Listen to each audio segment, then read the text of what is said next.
If you've been wondering why long distance runners are always thin and lanky while sprint runners are muscular and ripped, then watch this video till the end. This video will explain to you why sprint runners are muscular and always bulkier than the long distance runners, the Bolt versus the Kipchoge.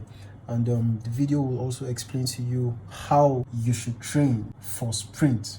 So pay attention, watch and learn. Also, don't forget to like this video and click on the subscribe button. Watch any track and field event, and you will notice a profound difference in the body types of long distance runners versus those who only sprint short distances.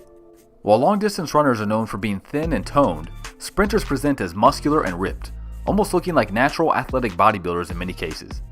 So what's causing this extreme difference in body composition among runners, and how can it be taken advantage of to create a more athletic and healthy body? As opposed to long distance running and other forms of aerobic training, which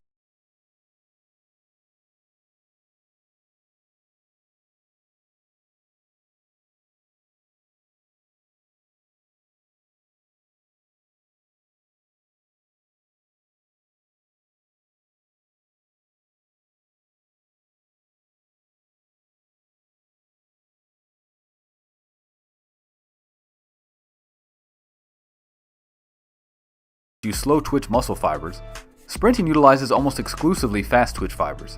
These muscle fibers, which are also targeted in most strength training exercises, are much larger than slow twitch fibers, especially when regularly trained. This alone will cause greater increases in muscle mass over endurance style training, but on top of this, higher intensity, fast twitch exercises produce more testosterone and growth hormone. This is especially true of sprinting, with increases of up to 2,000% seen in growth hormone production. In fact, I couldn't find any other physical activity that altered growth hormone to this degree. This promotes longevity, injury healing, and fat loss while helping to maintain muscle mass in the process. In a meta-analysis of other studies, sprint interval training was found to reduce body fat percentage 40% more than high-intensity interval training, which is itself known for its incredible fat loss potential. The same meta-analysis also found that compared to traditional long-distance cardio, sprinting decreased body fat 92% more. And on top of this, the sprint training took far less time to complete than either the high-intensity interval training or the steady-state cardio, making it possibly the best minimalist fat loss and body recomposition tool available. Another obvious benefit of sprinting is increased explosiveness and high-intensity endurance, which translates very well to most other forms of athletics and is more likely to be needed in most life-threatening situations than longer and slower-paced endurance. And finally, sprinting increases the strength and efficiency of the spinal engine, a complex system of kinetic energy transfer between the lower body and the spine, which takes part in all other forms of athletic power generation, including upper body movements like throwing and punching, making sprinting ideal for any athlete whose sport requires power generation. If you're new to sprinting, here are a few basic form cues to help you get started. First, be sure to push hard off the ground, with many people finding it useful to imagine that they're pushing the ground back like a cartoon character, as opposed to pushing yourself forward. This strongly activates the posterior chain muscles, which are the main drivers of running speed.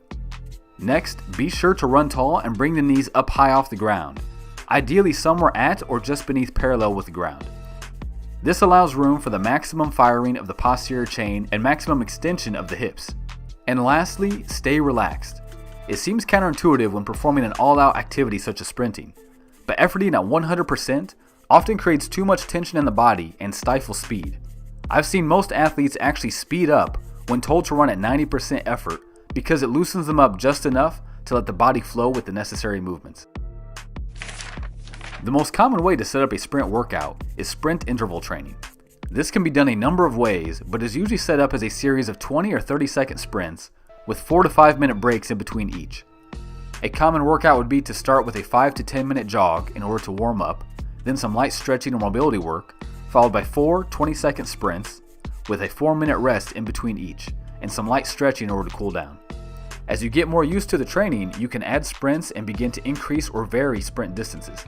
You can also use variations of sprints to add difficulty and to change the nature of the training. A great example is hill sprints, which are great for building strength in the legs as well as improving sprint technique by increasing the need for knee drive. Sand sprinting is another great option if you have a beach or long sand pit available.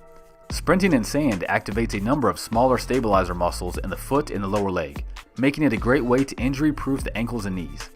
Though it can be shocking to the body at first, so start slow, especially if you have ever had a foot, ankle, or knee injury already. Sand running also dampens the impact of the feet on the ground, effectively turning off the elastic rebound used to drive the spinal engine of running. This means the core, and especially the obliques, will have to work overtime in order to continuously rotate the spine, making sand running a great way to strengthen and tone the core. An absolute must if you want Instagram-ready beach pics, or if you ever find yourself scheduled to fight Mr. T for the heavyweight title.